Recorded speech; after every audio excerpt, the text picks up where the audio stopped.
Hey y'all, welcome back for another D&D horror story.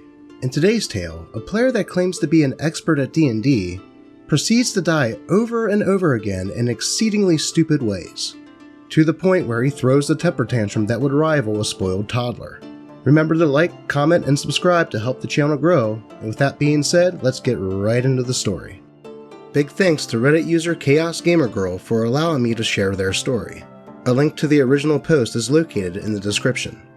My husband has 3 brothers, and the youngest claims to be an expert in all things tabletop RPGs. Spoiler alert, he's not. I have killed him accidentally while GMing so often because he makes stupid choices. I'm going to tell you about his 3 most epically stupid character deaths. Death 1. The Rogue. The party was level 10 and learned that an ancient magma dragon had the information they needed to defeat the BBEG. So they approached the dragon very respectfully, because this is a CR-17 creature and could stomp them hard.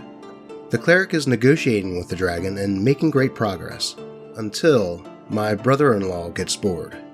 He looks around and realizes that there's magic treasure in this ancient dragon's cave.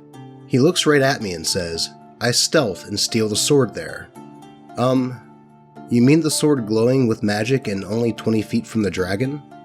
Okay, I think that's a really bad idea, and I would highly recommend not doing it. Okay, awesome roll there.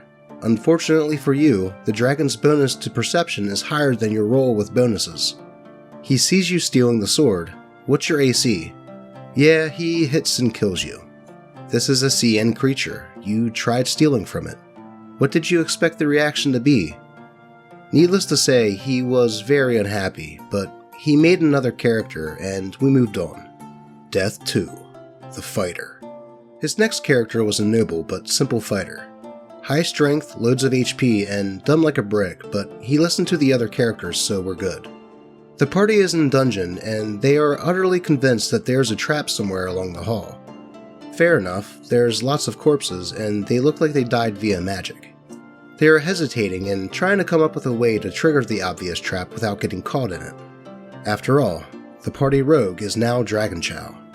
My wonderful brother-in-law looks at his sheet and declares that he's going to walk down the hall and the cleric can just heal him after. I warn him that some of the corpses have armor and weapons better than his, and he can infer that they were a higher level than him. I caution him to wait, since the wizard and cleric are getting close to figuring the puzzle out. Nope, I don't want to wait for a stupid puzzle. I set my shield down and walk down the hall. I stomp on each tile to make sure I trigger the trap, while running my hands along the wall. No avoiding him triggering the trap then by some fudged rolls. Awesome, you trigger all 3 traps at once as was designed to happen. Congrats, you're dead. Again. Why don't we rewind and let the rest of the party finish the puzzle? Nope, he decides to storm off and come back next week with his final character. Death 3. The Ranger. This was his last character. I got sick of his passive-aggressive comments, his bullying other characters to do what he wanted, and kicked him from the group. The third and final character was a ranger. It was a simple longbow build and pretty solid. The party is chasing the final villain through the capital, gearing up for the final showdown. They run across a few of his minions that I threw in for laughs. I made gnome barbarians. It was a joke, and I assumed that my players would keep running across the rooftops to chase the villain. There was no way for the gnomes to get onto the rooftop, so it was just played for laughs. The party keeps running, but my brother-in-law stops. He stops without telling the rest of the party. He split off all by himself and didn't even tell the party where he was going.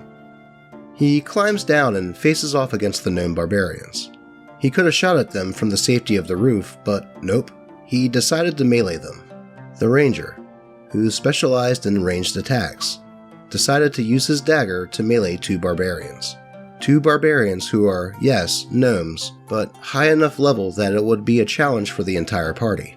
And he's trying to solo them. Yet again, let's retcon this and rewind. Why don't you tell the party so they can help you, or not climb down and try to shoot at them? Nope, you insist that this course of action is the best because of reasons. Okay, let's roll combat. Hey look, you died again. He threw a complete tantrum. He threw books on the floor and ripped up his character sheet and was escorted out of the apartment by my husband. My brother-in-law was 27 at the time, but he got, and gets, away with everything because he's the baby of the family. He was never disciplined and has never worked. He lives with his 3 children, his wife, and his mother in his mother's house. He pays no bills, and my husband gets called all the time to come fix things that he broke in a fit of anger. The absolutely great thing is that we are now no contact with the entire family. It's been drama-free, and I'm no longer dreading DMing or gaming. I'm actually having fun DMing online. For someone that claims to be a master of all things tabletop RPGs, this player certainly didn't radiate anything that some would call big brain energy, and any game would be better off with not having him in it. With that being said, what was your favorite death from this overconfident player? Personally, mine is him trying to steal from the dragon that could obviously see what he was doing. All the while, the rest of the party was trying to be diplomatic. Anyways, be sure to check out my other D&D horror story videos, as well as my other series where I take a look at some interesting and fun homebrews. I appreciate you guys and hope all of your rolls are natural 20s. Till next time.